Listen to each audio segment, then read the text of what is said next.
D'habitude, quand on parle de construire une forteresse, l'image qui vient à l'esprit, c'est assez instinctif. On imagine des murs de pierre colossaux, des douves impossibles à franchir, un truc massif, quoi. Oui, de la belle grosse pierre très ancrée dans le sol. Exactement. C'est du lourd, c'est visible. Mais aujourd'hui, si on observe le monde de la tech, cette notion de forteresse, de protection absolue de son territoire, elle est devenue incroyablement abstraite. Ah bah c'est sûr que l'architecture de la souveraineté moderne, elle se dessine plus du tout sur des cartes géographiques. Non, c'est clair. Ça se joue dans des lignes de code, dans des immenses fermes de serveurs, et surtout, de manière beaucoup plus sournoise, dans la structure tentaculaire des capitaux qui financent tout ça. En fait, l'indépendance aujourd'hui, c'est avant tout un rapport de force financier. Et c'est exactement le cœur de notre immersion d'aujourd'hui. On va plonger dans une investigation super fouillée qui a été menée par la série Tech et Finance du média Block News. Une très belle enquête d'ailleurs. Absolument. Et le sujet du jour, c'est Mistral AI, avec un regard posé depuis mars 2026. Ce qui est génial avec cette source originale de Block News, c'est qu'elle est spécifiquement calibrée pour une écoute dynamique sur Spotify. Ce qui donne un format hyper immersif. Ouais, ça nous offre des données percutantes et une structure d'enquête vraiment haletante qu'on va pouvoir disséquer. Et pour bien mesurer l'ampleur de la situation actuelle en 2026, il faut poser les chiffres sur la table. Allons-y, les chiffres parlent d'eux-mêmes. D'un côté, on a une entreprise parisienne, 350 salariés, valorisée à 11,7 milliards d'euros. C'est la toute première décacorne française. Rien que ça. Et de l'autre côté de l'Atlantique, on a le rival absolu, OpenAI, qui aligne une armée de plus de 3000 ingénieurs et des moyens quasi illimités. C'est le combat de David contre Goliath, mais de manière très littérale. C'est vrai que la symétrie donne le vertige, mais ce qui est fascinant ici, c'est la mécanique interne de cette jeune entreprise. Mhm. Le but de notre analyse n'est pas juste de lister des chiffres de levée de fonds, il s'agit d'analyser une machine complexe, avec un contraste permanent entre un idéal technologique européen, cette volonté farouche de ne plus dépendre des Américains. Ouais, cette fameuse souveraineté. Exactement, cette souveraineté face à la réalité froide, purement mathématique du marché mondial de l'intelligence artificielle. Et la mission de ce décryptage, c'est justement d'aller au-delà de la hype et des communiqués de presse bien lisses. On veut comprendre si la souveraineté numérique européenne peut vraiment reposer sur les épaules de cette équipe parisienne. C'est tout l'enjeu. Alors, décortiquons tout ça. Pour comprendre où va Mistral, il faut regarder d'où ils viennent. Et surtout, qui paye les factures.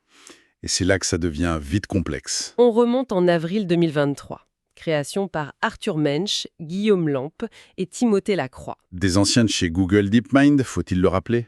Oui, et Guillaume Lampe n'est d'ailleurs pas n'importe qui, c'est l'un des co-auteurs de LAMA. Ah oui, le modèle qui a propulsé Meta dans la course à l'open source. Donc ce ne sont pas des débutants. Pas du tout. Et le timing est chirurgical. On est juste après le lancement de ChatGPT. Dans les institutions européennes, c'est la panique totale. C'est le mot. L'Europe réalise qu'elle est en train de rater un virage industriel majeur. Et là, Mistral lève 105 millions d'euros en seulement 6 semaines. En 6 semaines, sur un simple PowerPoint et un casting de rêve. C'est un record. Ce qui donne un total aujourd'hui, en 2026, de 2,8 milliards d'euros levés en 4 tours. Mais c'est là qu'on tombe sur une contradiction flagrante rapportée par Block News. Laquelle? J'aime bien utiliser cette analogie. C'est comme annoncer qu'on ouvre un restaurant de gastronomie locale, 100% du terroir, le truc très authentique. Ok, je vois l'idée. Mais quand on regarde les investisseurs qui possèdent les murs, ce sont des conglomérats étrangers. Le paradoxe est là. Des fonds américains comme Andreessen Horowitz ou Lightspeed, qui financent Mistral, ils cherchent un vendement, pas la souveraineté de l'Europe. C'est évident. Le capital risque américain ne fait pas de philanthropie patriotique pour la France.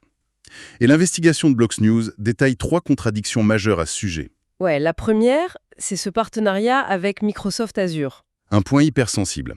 Mistral s'adosse à un géant américain du cloud. Or, l'enquête précise bien que cela expose les données au Cloud Act américain.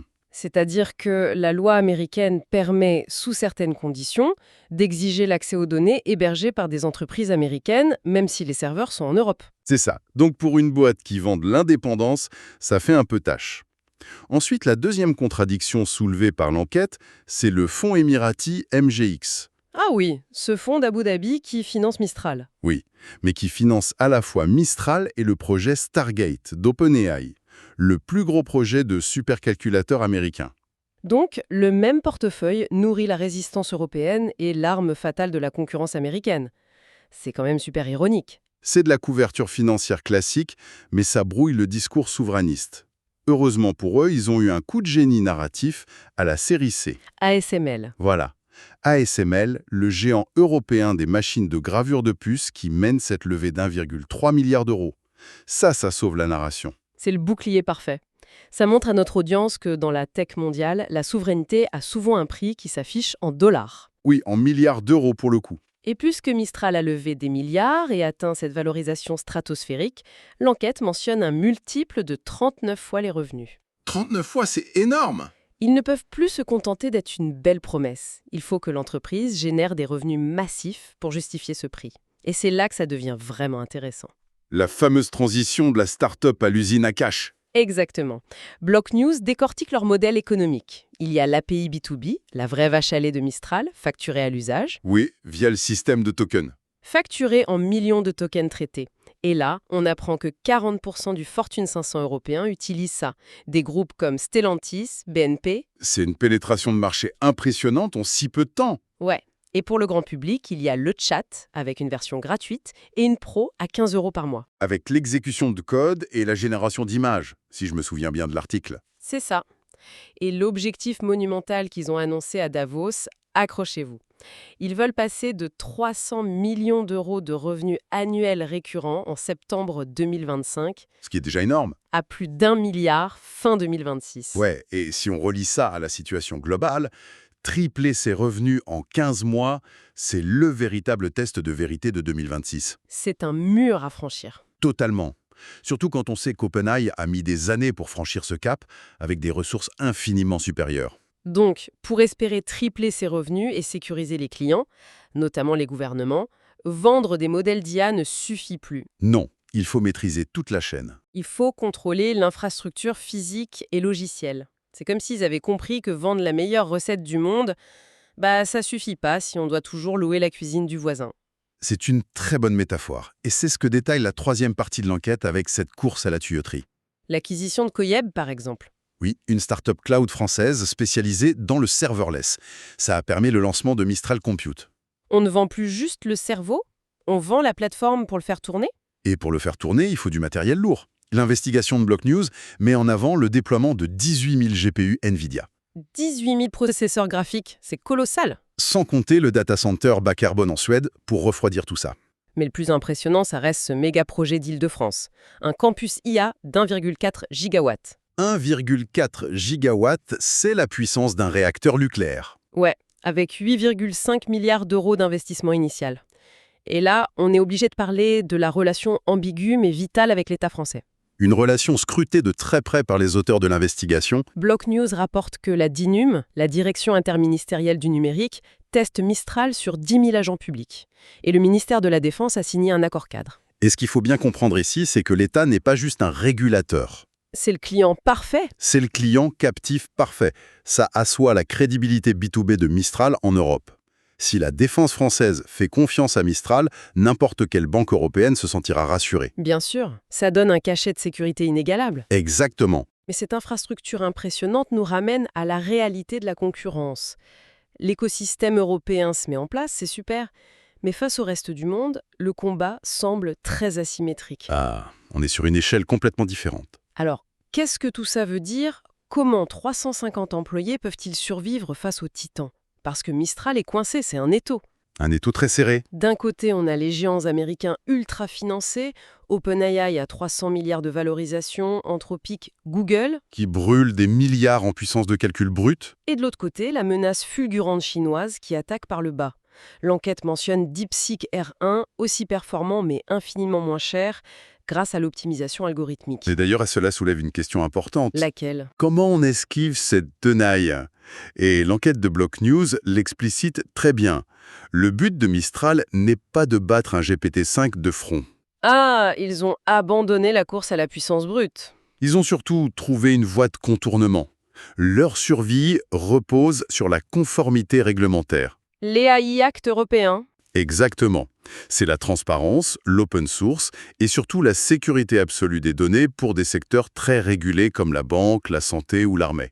En gros, le faible coût chinois ne sert à rien si un hôpital allemand risque une énorme amende pour non-conformité légale. C'est tout le pari de Mistral. Et c'est ce qui nous amène au verdict de cette investigation. Block News leur donne une note finale de 7,5 sur 10. C'est une note très honorable pour un défi pareil. Ouais, l'idée générale, c'est que Mistral vaut le coup, à condition de ne pas s'attendre à un simple clone de ChatGPT. Il faut changer de prisme. L'année 2026 est vraiment charnière. C'est la fin des levées de fonds basées uniquement sur la belle histoire, la narration. Place au cash flow et aux résultats réels. Et c'est là que l'argument du Made in Europe devra prouver sa solidité. Parce que soyons clairs, le marketing seul ne suffira pas face à la guerre des prix chinoise et à la puissance de calcul américaine. Il faudra que la législation européenne protège activement cet écosystème. Tout à fait. Sans l'AI Act, la barrière à l'entrée s'effondre. Ce qui amène à une réflexion finale vraiment troublante pour ceux qui nous écoutent. Je sens que ça va grincer des dents. On vient de voir que la survie de Mistral dépend si fortement des contrats publics et des réglementations européennes qui la protègent des géants américains et chinois. Oui, c'est leur bouclier principal. Et que se passera-t-il le jour où les vents politiques tourneront ? C'est la grande question. Si demain, les États décident de privilégier la simple réduction des coûts, parce qu'il y a une crise budgétaire par exemple, plutôt que la souveraineté numérique. Et qu'ils ouvrent grand la porte au modèle low cost. Voilà. L'avantage concurrentiel de ce champion tech repose-t-il finalement plus sur la loi que sur ses algorithmes ? C'est une vulnérabilité majeure qui ne se code pas, elle se vote. Ça fait réfléchir sur la fragilité de ce qu'on appelle l'indépendance technologique. C'est sur cette ouverture que s'achève notre immersion d'aujourd'hui dans les coulisses de l'IA européenne. Une analyse passionnante, vraiment. Merci de l'avoir partagé avec moi. Gardez l'esprit critique, continuez de questionner les chiffres officiels et on se retrouve très vite pour un prochain décryptage. À très bientôt.